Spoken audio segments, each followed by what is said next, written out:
Tíreach, siad cogur.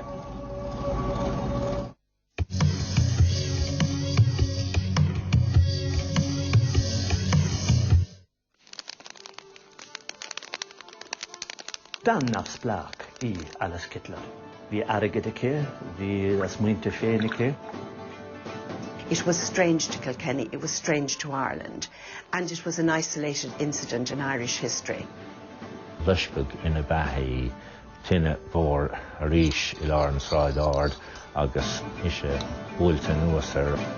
Dúrach go raibh an fear mór dorcha seo ag teach go dtí tuig Alice is títhe.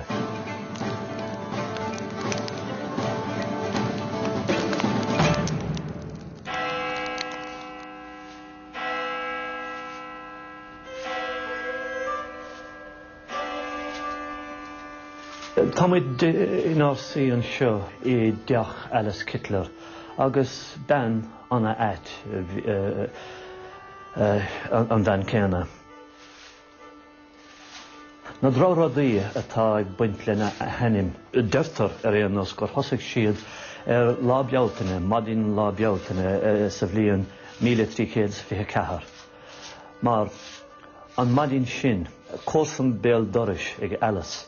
A bhí sé ina chónaí an ta bheile den sráid chearán amachchan sin, agus Brehon Law do thuaisigh sé, agus do chula sé an agus déir sé amach an fhuineog, agus chud a chonig sé an sráid ná a chósan Alice, agus a scúb ina lámhaigh, agus I ag scúba smút na sráide I dro a ghoras féin. Chula sé an méad a bhí ráice. Dá ghoras William a bhach sa bhris go léir an baile seo, dá ghoras William a bhach sa bhris go léir an baile seo, agus I ag scúba smút na sráide istíg ina teach féin.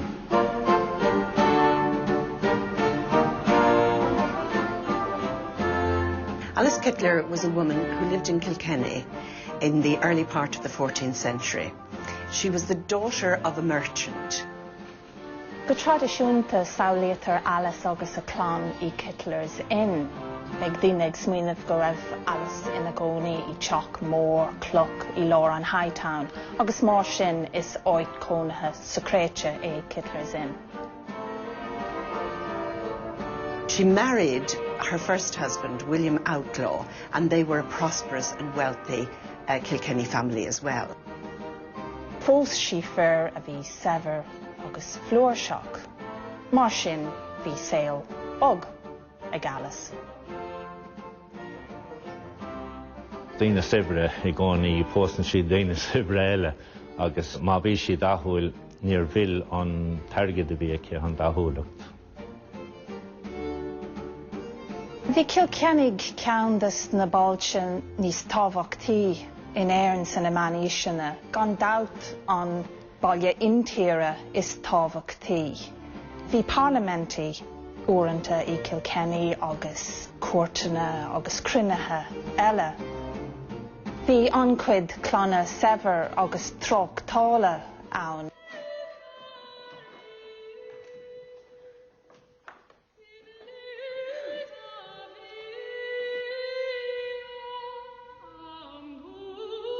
She had only one son, William, which was fairly rare in the Middle Ages, so one would imagine that either she couldn't have any more, or she, one way or other, chose not to have any more. There may well have been an element of obsessive mother love in the relationship between Alice and William.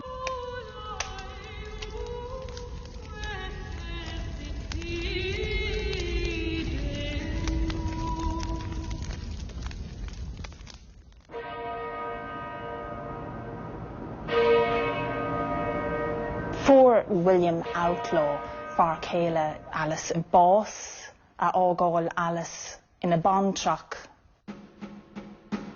She very quickly decided to marry again, and she married Adam LeBlond of Callan, who was also a businessman. And it is there that we begin to get the hint of what Alice becomes.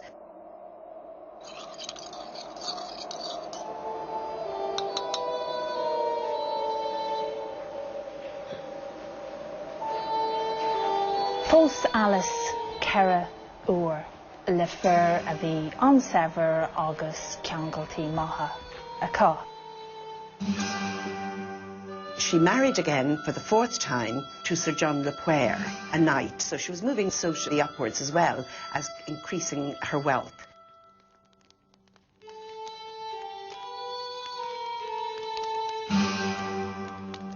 Dúirt mac agus inéanacha a fear céile, go úsáid si asar léocht chun a fear céile a bharú, agus chun go tauradís airgid dí agus damach William Outlaw.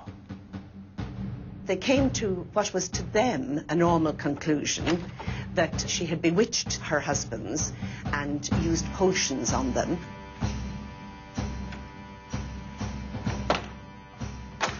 She must have been very beautiful. If not beautiful, then she must have dabbled in black magic. How could she manage to grip 4 husbands? What man would marry a woman knowing that she may have poisoned the man before him, unless she had put a spell on him? Hosna na ráflí, timpeall bhaile, gur obair an díal é seo. It was witchcraft, it was maleficium, evil doing that she was accused of.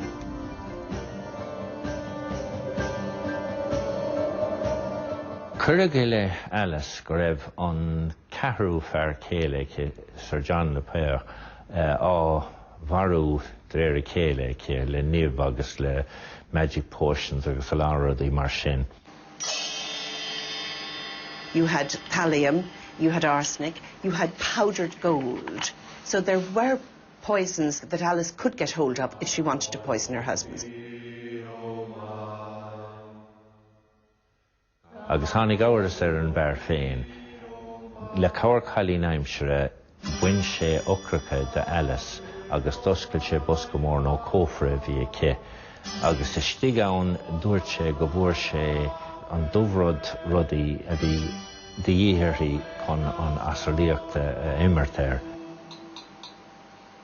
Either she was so stunningly beautiful and so stunningly attractive that they were besotted, or what is, I think, more likely is that she was drugging them probably a bit, and they were then handing over, signing wills that really they shouldn't have signed.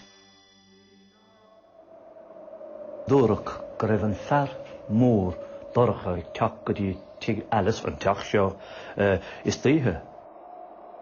The tháinig na ráflí go dtí an aspaig. The accusations of witchcraft were brought to Ledred as the Bishop of Ossory, but it was of witchcraft, it was of maleficium. Well, bhí siúd rud éigeanna dhéanamh mar eabhar seo. Cailleach grúthaigh agus mar sin de as a léocht a siúil ina bhaile féin. Well, de scríobh sé chuig an chanceléir im leachlí, gas le an bleachlí, agus dúirt sé chattá le déanamh agat mar eabhar seo. Ledred immediately saw it not as maleficium, evil doing or witchcraft, but as heresy, and he declared that his parish was a hotbed of devil worshippers. This was the climate that was in France. Ceapaigh na aspaig Ossory ag an bápa agus an pápa óna fithe dó a bhí I gceannas na haglaise ag an am sin. Bhí an dara gráin ag óna fithe dó asarlaíocht de gachsáis. Agus ní hamháin gur ceap sé gur sort íorsmína págántaachta a bhí san asarlaíocht agus a witchcraft agus mar sin de. Ach ceap sé go raibh cóplan díal taobh hir de, agus go raibh na daoine seo ag léachar an díal chun teachta gabhar ortha. Mar sin ní bué credamh agus pisróg a bhí ann chorbe, ach díreach ericiucht, masla den aglis agus do Christ agus mar sin de.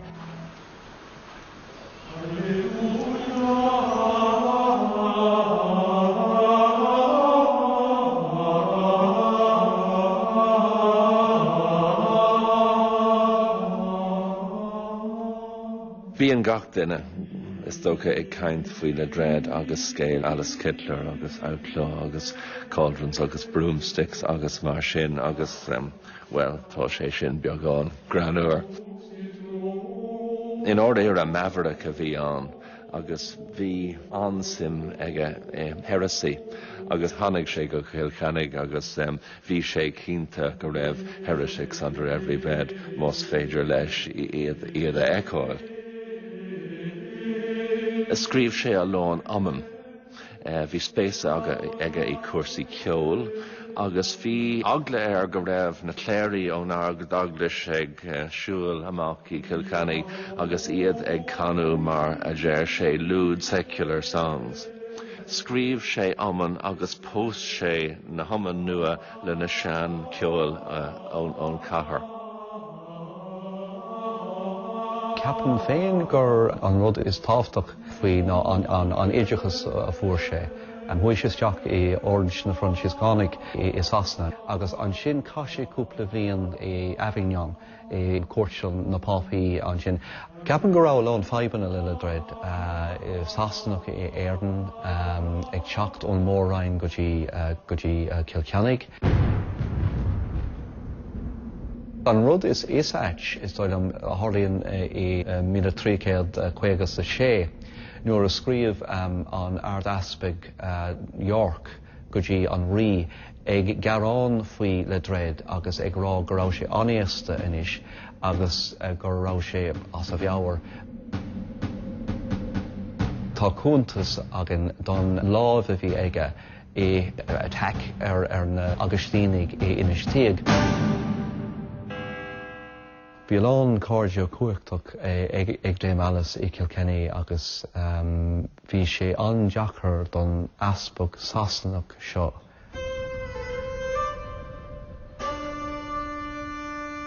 William Outlaw, Alice's son, went to the chancery in Kilkenny Castle and looked through the deeds there and found an old accusation against Ledred which had been cancelled. He had it written out again and then produced it and gave it to Arnold le Poer. So Arnold le Poer, the seneschal of Kilkenny and William's great friend, decided to arrest Ledred. Now, this basically was a great mistake because you can't go around arresting bishops. Agus tá hógadar go dtí teachín beag I lár a chuil, agus de chahadar isteach an sin in sa dorcha cumad sin sé dána fegus tólim. Oh, Cailleach no mar sin. To arrest a bishop was one of the gravest offences against the church. And in fact, the Pope had made it such a grave offence that only the Pope himself could give forgiveness to the man who arrested or laid hands on a bishop.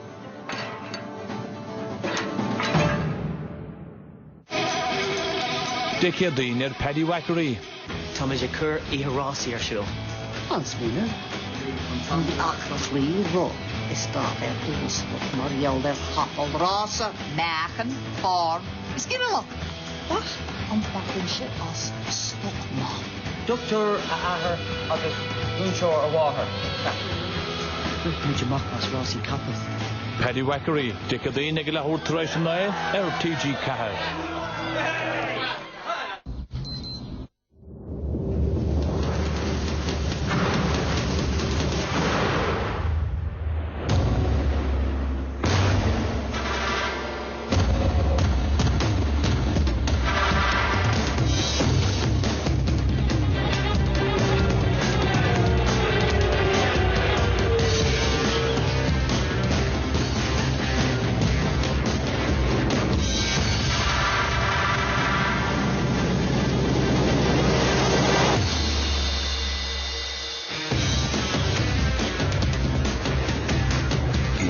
It's alive inside. Is that just fairy tale? It's true. Bank of Ireland's best ever current account now pays you 10.5% interest on your everyday balance. To find out more, visit bankofireland.ie or any Bank of Ireland branch. Bank with us and you believe. Visit the Self-Build, Extend and Renovate show at Punchestown, County Kildare from the 7th to the 9th of September. See website for opening times, selfbuild.ie.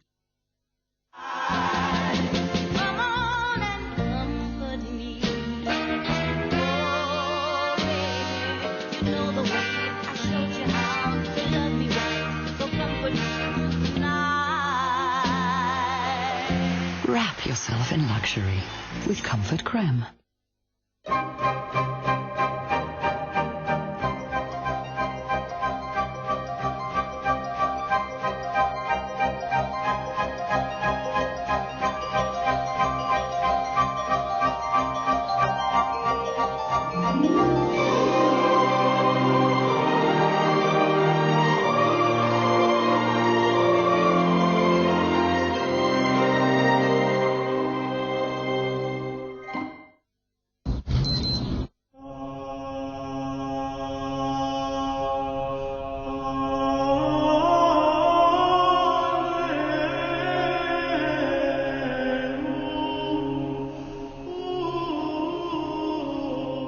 Níor thóg rudaí mar seo do gná aspa go chaisteach I prisún agus is dóilm gurb é sin an fá ará sé có cóchtach nó có láidir in daoine cos le na puir agus an ard aspag níos déanaí sa cás.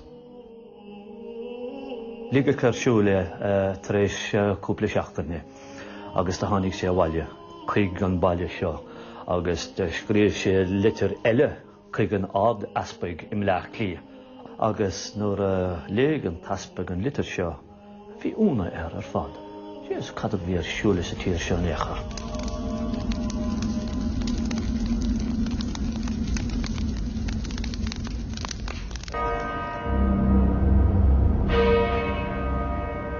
When Ledred got out of prison, he was even more determined that he was going to have somebody before him in his court accused of heresy.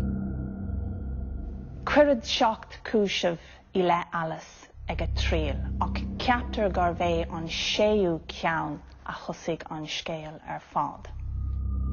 The belief was that a witch could gain power over people on earth by having intercourse with the devil in the form of an incubus.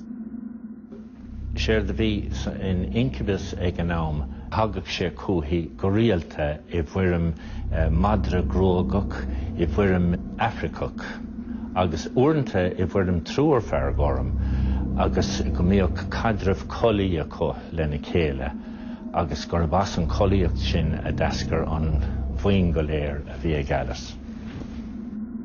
It was also the first time that anybody was actually accused formally of having intercourse with the devil in the form of an animal. And this was a first. And of course this became the norm of all the German, English, continental, American, in fact in the end, all these witchcraft trials. Ní dóilm go bhfuil a lehéad ann. Ach ag an am géana am cinnte gur cred de Ledred agus nó daoine KILKENNY seach gé bliain ó hen go raibh le héad ann agus go raibh Alice cinnteach. An rud is simú leis an cáis seo le Alice Kettler gur bheith seo an céad uair ina bhfuil próiseas an Inquisition le feiceáil I Éireann. Is dócha go bhfuil scéal Kettler strange an seo mar níl cós eile in Éireann cosúil leis an scéal sin. So nuair a bhíonn daoine ag caint faoi le dread, bíonn siad go léir ag caint faoi scéal Kettler. Ach I context a héal go léir is rud beag é. Tá scéal Kettler dar lamsa cosúil leis an Daily Mirror bit den saoil.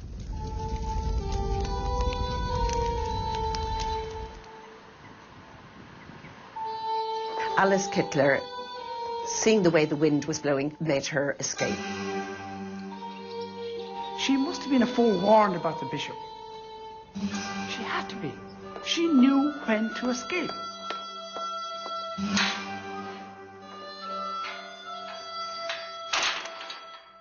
She escaped and she left those who were with her to await their fate. In the end, the only one who he could get hold of, if you like, was Petronilla de Midia. Sí an duine bhí an chuirteas mód an mí á Petronella an Colleen freastal a bhí ag Dame Alice. Agus is dóilm gur bhain fáil chuir sé isteach sa prisún agus I Jaran Dalig Godoig I ní rá an cócht freisin nó an cócht sosialta eke a bhí ag Dame Alice. The others all seemed to get sureties and they got released. They had to say that they were guilty, etc., but they basically got released with penances, etc., but not Petronilla de Midia. She was the scapegoat, and she was definitely a scapegoat.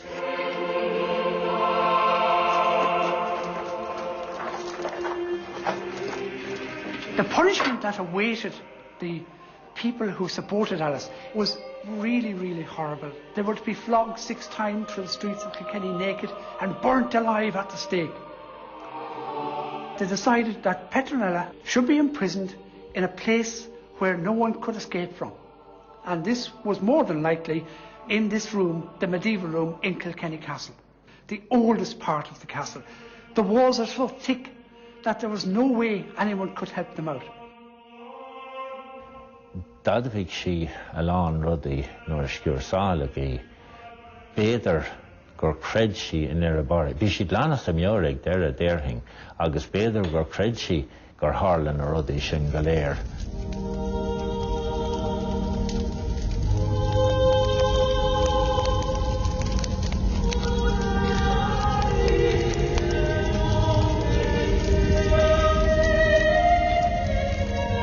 Dóch Petronilla ina batha I lár an chathair I 1324.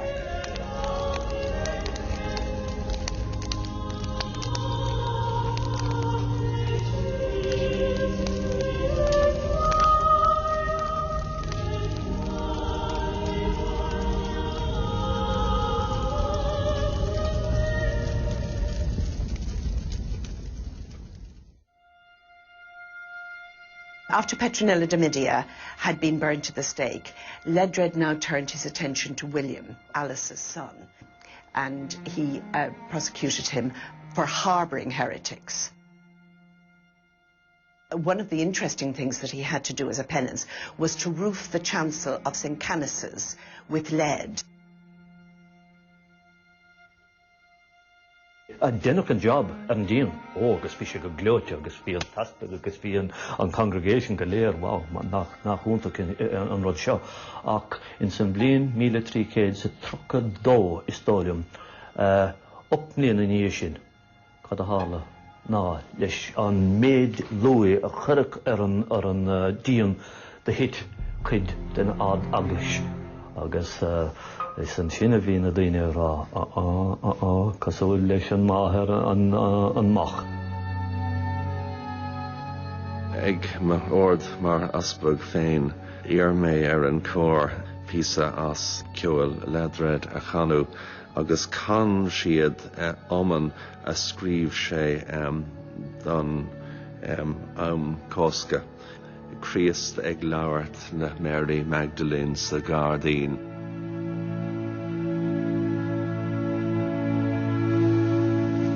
Is tóca an rud is tábhachtach, the Ledred larger than life.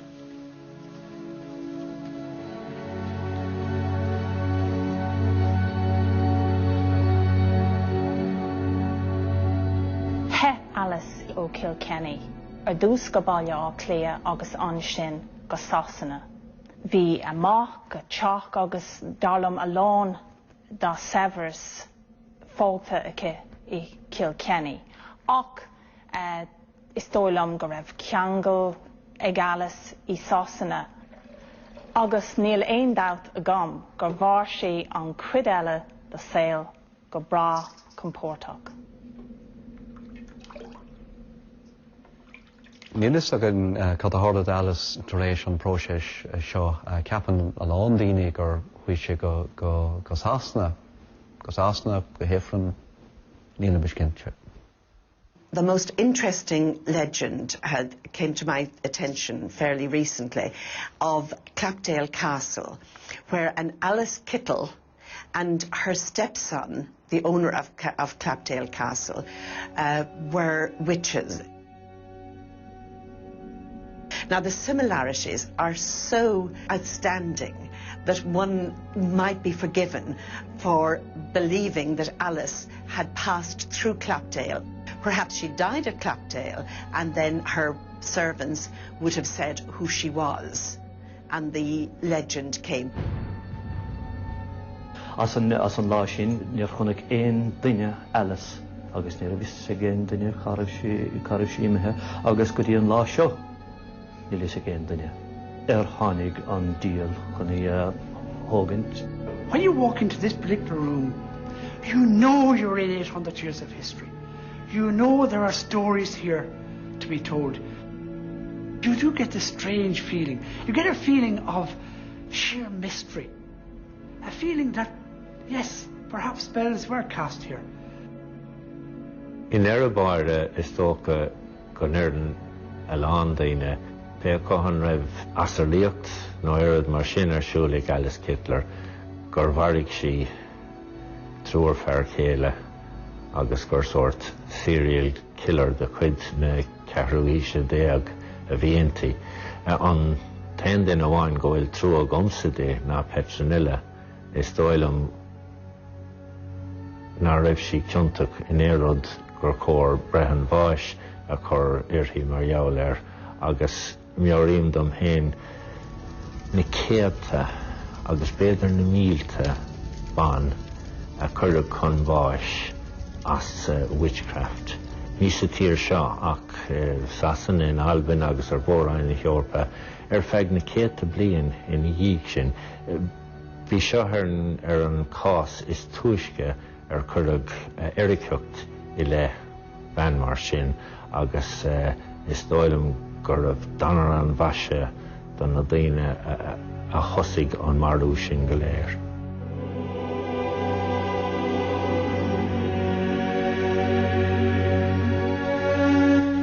Well, má hainneann scéalta scanrú le lí bigí cinnte bheilins ní márach go scanna na seachtaine Exorcist the Beginning. Bei sé sinna tosaí hééis sin nuí chlógus ní márach ach fós le heachta nacht Army Wives hééis sin nuí agus nipteach ag leir hééis te.